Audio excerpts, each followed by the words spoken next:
প্রথমে একটু বুঝতে হবে, রেট কম মানেই কেউ কোথাও না কোথাও আপনার জন্য কম্প্রোমাইজ করছে। মানে অ্যাকচুয়ালি আপনি ভাবুন, বাজারে তো নিরমাও পাওয়া যায়, আবার টাইডও পাওয়া যায়। আমি যদিও ব্র্যান্ড নেমটা ইউজ করা উচিত নয়, আমি জাস্ট বুঝতে সুবিধা হবে বলে বললাম। নিরমা দিয়ে তো আমরা কেউ জামা কাপড় কাচি না, কারণ আমরা জানি ওই ধরনের জিনিস দিয়ে কাচলে কী হয়। তো সেই রকম টাকা কম বেশি এইটা কিন্তু ট্যুরিজমের ক্ষেত্রে আমার মনে হয়, আমি ব্যক্তিগতভাবে মনে করি মাপকাঠি হওয়া উচিত নয়। কোয়ালিটি অফ সার্ভিসটা হচ্ছে মাপকাঠি হওয়া উচিত, ঠিক আছে?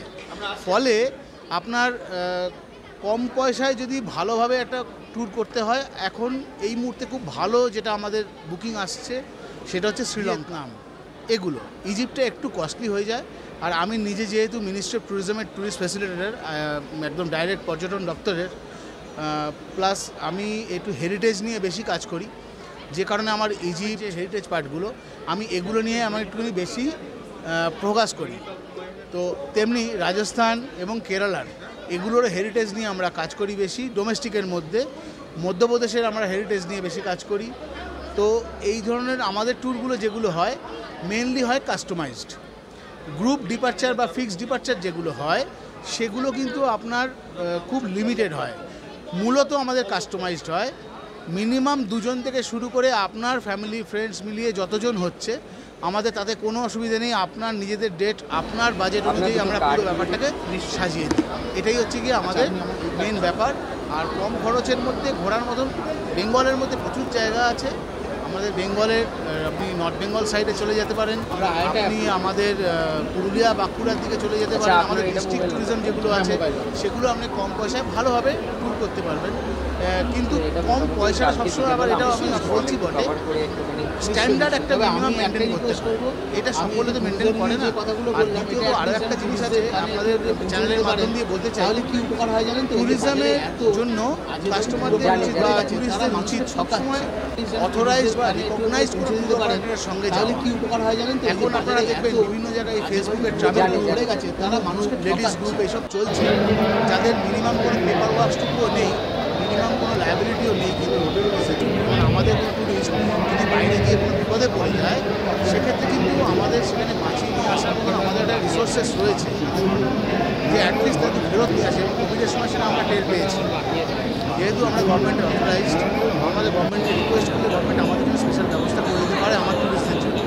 কিন্তু সেটা একটা ফেসবুক ট্রাভেল গ্রুপের কোনো অ্যাডমিন বা কোনো এক ধরনের এই ধরনের কোনো ট্যুর অপারেটর যিনি হঠাৎ করে বেড়াতে গিয়ে ফিরে এসে ট্যুর অপারেটর হয়ে গেলেন, এই ব্যাপারটাতে এই ইন্ডাস্ট্রির গণ্ডগোল হয়ে যাচ্ছে। আমার মতে এটা একটুখানি আমরা চাই তারাও আসুন, যারা এখন ট্যুর করাচ্ছেন তারাও আসুন, কিন্তু প্রপার ওয়েতে আসুন, প্রপারলি ট্রেনিং নিয়ে আসুন। যেমন আমাদের ওয়েস্ট বেঙ্গল ট্যুরিজম ডিপার্টমেন্ট গভর্নমেন্টের অনেক রকম আমাদের হেল্প করছেন। নতুন ট্যুরিজম যারা ইন্ডাস্ট্রিতে আসছেন তাদেরকে রিকগনিশন দিচ্ছেন গভর্নমেন্ট। আমরা as a master trainer West Bengal government আমাদেরকে রেখেছে, আমরা তাদেরকে নতুন অপারেটরদেরকে ট্রেনিং দিই আমাদের ডিস্ট্রিক্ট ওয়াইজ। সো এগুলো আমার মনে হয় যত ট্যুরিজম নিয়ে শিক্ষিত মানুষজন যত বেশি এই ইন্ডাস্ট্রিতে আসবেন, তত এই ইন্ডাস্ট্রিতে সার্ভিস ভালো হবে, ট্যুরিস্টদের পক্ষে সেটা মঙ্গল হবে এবং ভালো হবে। তাহলে কোয়ালিটি নিয়ে তাদের কোনো চিন্তা হবে না। মাঝে মাঝে আপনারা খবরে পড়েন বা টিভিতে দেখেন যে বেড়াতে গিয়ে অপারেটর তাদেরকে পয়সা নিয়ে আর দেখায়নি, গাড়ি আসেনি। এই ধরনের প্রবলেমগুলো থেকে বেরোতে গেলে আপনাদের উচিত প্রত্যেকেরই যে রিকগনাইজড ঠকাচ্ছে কোনো ভালো ট্যুর অপারেটরের সঙ্গে কথা বলা। পয়সাটা সেখানে কেবলমাত্র মাপকাঠি হয়ে যে অমুকে বেশি নিচ্ছে ওই জন্য তার কাছে যাবো না।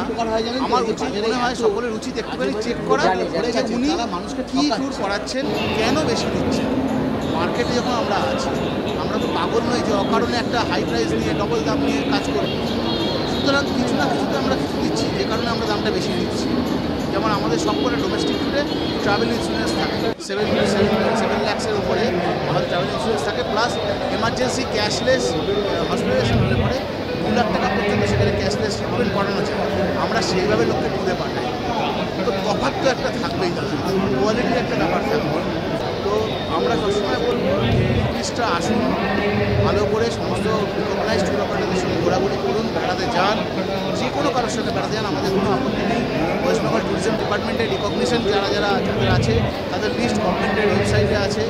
যে স্টেট গভর্নমেন্টের অথরাইজড সেই ধরনের অথরাইজের সঙ্গে ট্যুর অপারেটরদের সঙ্গে যান। এছাড়া কলকাতায় অনেক ভালো ভালো অ্যাসোসিয়েশন আছে, যেমন আমি নিজে ট্রাভেল এজেন্ট অ্যাসোসিয়েশন অফ বেঙ্গলের এটা বলে একটি অর্গানাইজেশন আছে, অ্যাসোসিয়েশন আছে, এন্টারপ্রাইজিং ট্রাভেল এজেন্ট অ্যাসোসিয়েশন। সেই মেম্বার যারা আছেন, এই ধরনের মেম্বারদের সঙ্গে গেলে পরে অ্যাটলিস্ট আপনার গ্রিভেন্স জানাবার একটা জায়গা আপনি পাবেন। আচ্ছা, তো এই অ্যাসোসিয়েশনগুলোর মেম্বার বা গভর্নমেন্ট রিকগনাইজ যে অথরাইজেশন যাদের আছে, এই ধরনের ট্যুর অপারেটরদের সঙ্গে ট্যুর করুন, সেফলি ট্যুর করুন, ভালোভাবে ট্যুর করুন, এটাই আমার। তবে আমি একটাই রিকোয়েস্ট করব,